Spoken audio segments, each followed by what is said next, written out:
But mothers always appreciate those little things. And then she wore it on her little finger for a day, and then she said, I'm going to put this away. I don't want anything to happen to it. I want to save it. And I'm going to put it in my jewelry box. And she brought her jewelry box out to the kitchen table so we'd see it. And she put it in there. She was a wonderful lady. And then in high school, I bought her some flowers, and by that time I had a little after-school job, and I was able to buy her some flowers.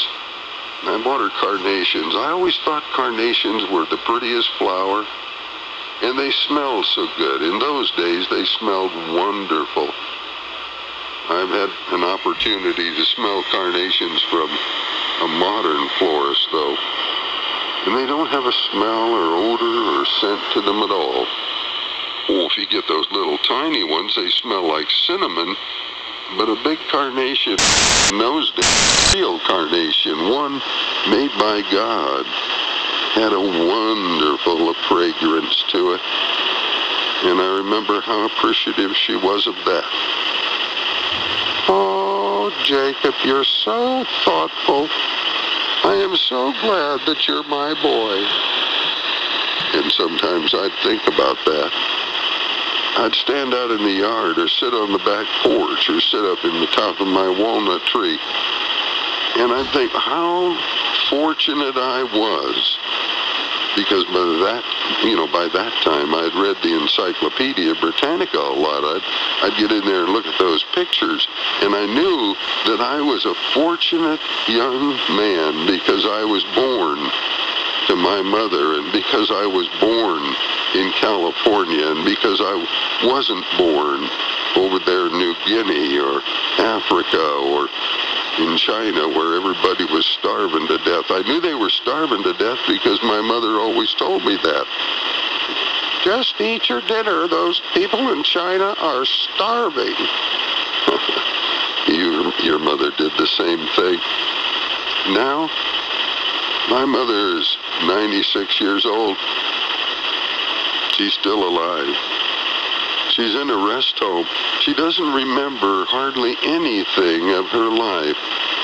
Her body is strong, the doctor says, but she's lost most of her memory. And when I talk to her, she can't remember much from minute to minute. Our conversation goes, What is your wife's name, dear? I forget. And I tell her, oh, yes, how is she doing? How is Sister Renee? How is she doing? And I tell her. Then pretty soon she'll say, I'm in this old rest home, They take good care of me. And I say, I know, Mother. I love you. And she'll say, I love you too. What's your wife's name? And around we go again. But when we get to heaven, I know that she's going to have all of her faculties back. And she's going to have a new body. And so am I. And it won't, I won't have a need for a mother anymore. But I have this idea. Maybe you share it with me. That when I get to heaven, my mother's going to be my best friend. She always has been. Good night.